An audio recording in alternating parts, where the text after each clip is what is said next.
More than 2.6 million people in 193 countries and territories are confirmed to have been infected with the new coronavirus.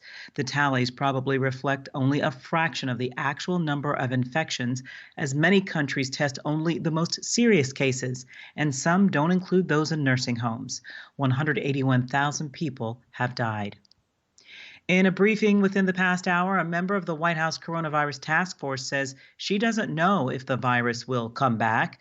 U.S. President Donald Trump said if it does, it won't be anything like it is now. President Trump also added more states will soon be in a position to gradually reopen. Meanwhile, the head of the U.S. agency in charge of developing a vaccine against the coronavirus said Wednesday he was removed from his job for opposing the chloroquine treatment promoted by President Trump. Dr. Rick Bright said the move was a direct response to his resistance to, quote, misguided directives, end quote, to support the use of malaria treatments, chloroquine and hydroxychloroquine for coronavirus, which he said lacked scientific merit. He said he was removed Tuesday as director of the Biomedical Advanced Research and Development Authority and moved to a lesser position in the National Institutes of Health. Governments are eager to find a vaccine for COVID-19. The United States and China are among countries currently doing trials. British health officials said Oxford University is set to begin testing a vaccine candidate on people Thursday. Officials caution it could take until at least early next year before a vaccine is available to the public. President Trump said during his coronavirus briefing that he has signed an executive order suspending immigration into the United States.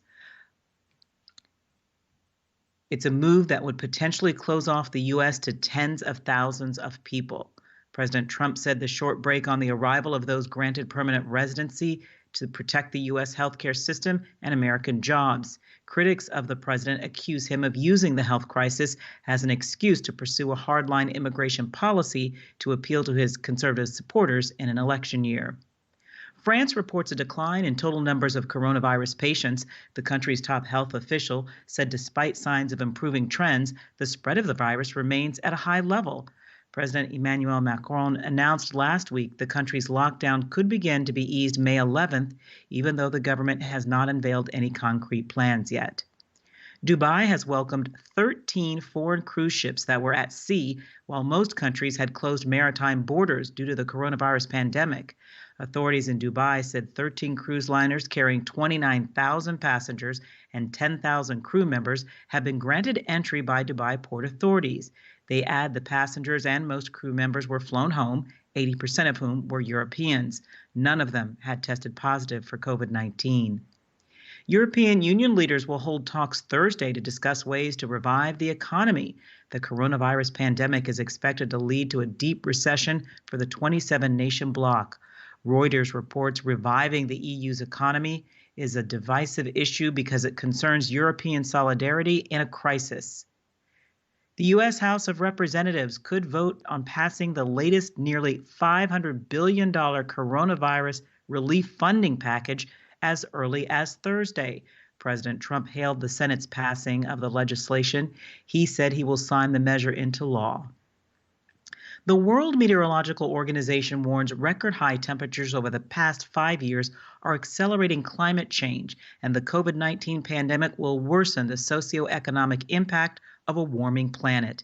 The organization warns if the planet keeps warming at its current pace, the rise would worsen extreme weather events, and many of the dangerous impacts of climate change may become irreversible.